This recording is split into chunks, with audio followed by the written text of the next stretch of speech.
I go to pick up my guns. I got 2 guns. I got a shotgun too, but I broke it first day. Yeah, I thought I got the one that goes, but he sold me the one that went, hey.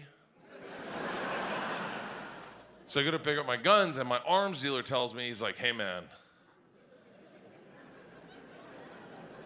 He goes, I can't give you your guns. I said, why not? And he goes, none of your paperwork checks out.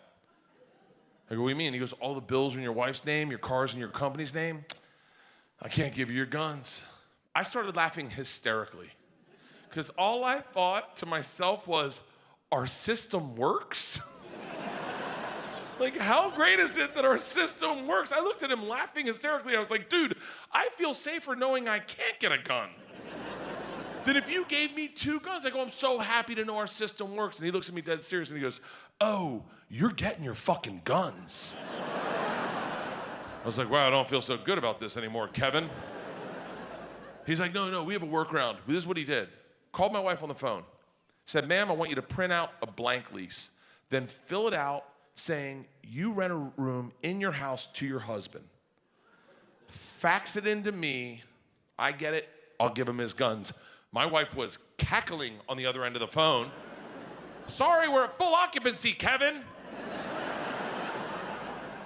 She sends it in. I get my guns. I love my guns. I do love my guns. I'm the kind of idiot, yeah. I don't know if you're like me where you see a gun in a movie and I call up my arms dealer immediately. I was like, yo, Matrix. Agent Smith, what gun is that? He's like, Desert Eagle 50 caliber. I go, sign me up. He's like, I can't do a 50 caliber in California. I'll get you a 40 caliber. I'll do a workaround in the office. I'll get you what you need. He's like, you can get a long gun too. What long gun do you want? I go, well, I need a shotgun. He's like, I just sold you a shotgun. I go, yeah, you sold me the circumcised one. I want the uncircumcised one where you can pull the hood back, just. He's like, you don't want another shotgun, you want an AR-15. I was like, whoa, slow down, brother. I go, I might not be the right guy for an AR-15. I lost my Glock for 9 days.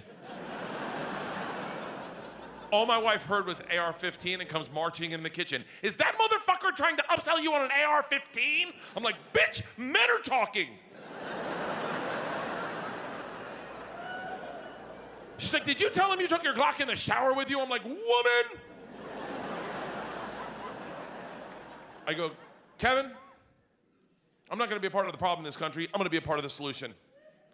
I'm not getting another one of these killing machines and putting it out into the population and losing it for 9 days and some kid finding it.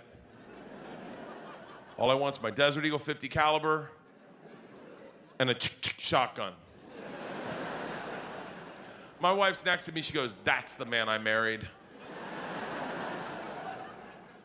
Kevin's on the other end of the phone, he goes, am I on speaker right now? I said no, and he goes, all right, cool, I'll have the AR-15 waiting for you. I said, bro, I really don't want the gun. He goes, like, give me 10 seconds and listen to me. Bert, in the event of an apocalypse. I'm like, still listening? He's like, this is the best gun to defend you and your family. I couldn't even help myself. I was like, can you get me the one with a bump stock on it? My wife heard me say that and canceled my fucking lease. Everybody, well, not you, you live here, but I gotta go home and be a dad tomorrow. Yeah, everyone got the stomach flu, and I gotta show up and be daddy on duty, and I've been partying for 2 days, and I'm not ready for it. I'm not a good dad to begin with. I'm the kind of dad, like, okay, yeah. The other day, I farted in a McDonald's cup, and I put my hand on it. And I walked it over to my daughters. I was like, girls, you're never gonna believe this, but I just caught a fairy. Now, there's a part of me that was like, is that the right thing to do? But I got them. You know, as a guy, when you fucking got them, they're like, oh my God, because they believe. And I'm like, take a look, and they're like, I don't see it. And they start crying, but that's your job as a parent, really, is to explain to them why that's funny. I said, girls, I'm teaching you comedy. Those are the basic principles of comedy. Misdirection followed by a surprise. You thought it was a fairy. You had hope in your eyes. Ah! When you realized it was a fart, that look you made, that look makes daddy happy. They didn't get it. They go inside. These bitches snitch on me. They tell my wife, they're like, Daddy's making us eat farts. That's not what happened. That sounds weird, like we're behind the garage. I'm like, fucking take it. My wife explodes. You don't do that to a little girl. Well, let me tell you something. You want equality in the workplace, you take a fart to the face. That's how that works. Happened to every boy in here. Hey, you want to see what a dream smells like? Sure thing, Uncle Dave. Next morning, my daughters wake me up by the young one, the fucking lunatic, straddling my throat. The big one's right next to her going, Daddy, wake up.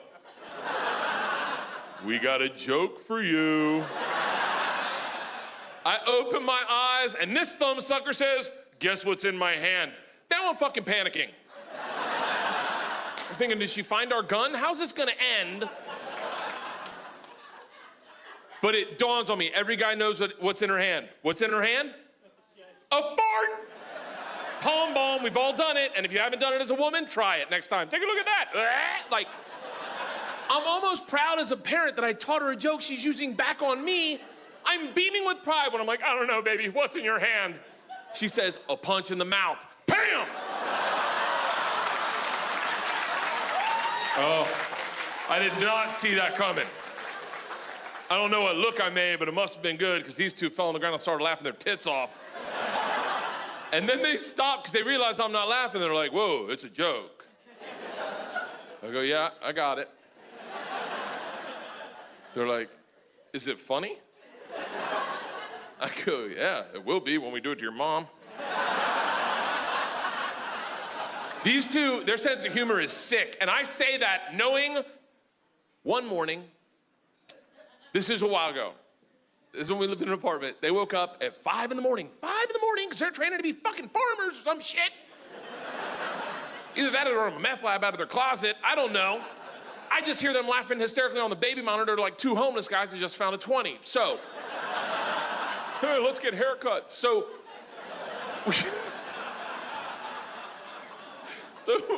I go upstairs, this is what I see. Isla, my lunatic, the one that, she's naked, which isn't weird. I know you're like, ooh, really? No, it's not that weird because I don't wear underwear, so apparently I told her one time, you don't need to.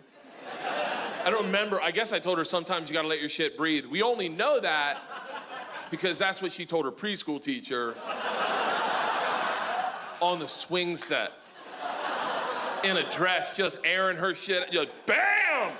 Raw dog in the class, take a look at that! And the teacher's like, oh my God, Isla, where are your panties? 4 years old. Sometimes you gotta let your shit breathe. So, Isla's naked. George is in a rocking chair laughing hysterically, and our dog is sitting in between them. I'm like, I don't fucking know. I go, guys, it's really early. What could possibly be this funny? George gets out of the chair and goes, Daddy, you gotta see baby Isla's new trick. It is hilarious. I said, what is it? She goes, I don't wanna spoil it for you, Daddy. You gotta see it. Isla, show Daddy. So Isla, my lunatic, my naked one, real quick takes her finger and shoves it up her ass. Now, hold on, don't fucking judge me. Don't you dare. It's 5 in the morning. Do you think I saw that coming? Do you think I could have been like, don't finger your asshole? No, I don't know that the super nanny couldn't have stopped that. And it's already in there. I mean, I kind of want to see the second part of the trick.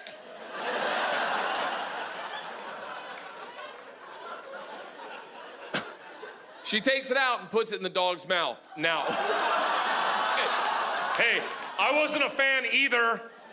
I'm just telling you, I saw it. I was like, what the fuck? What are you guys, Germans? Georgia gets in my face and goes, calm down, it's funny, I guess you just don't get it. I'm like, I'm a freaking comedian.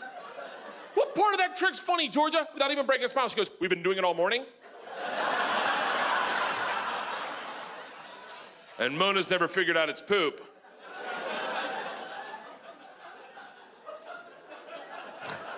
All right, do it one more time. They do it again, the dog comes back. What's on the finger? What's on the finger? I'm like, shut up, do it again. An hour later, my wife woke up. I'm like, you gotta see baby Isla's new trick. She's like, what is it? And I was like, I don't wanna spoil it for you. Isla, show mommy. And Isla just wham, wham. And my wife's like, what the fuck is wrong with you? I'm like, give it an hour, it gets funnier. The dog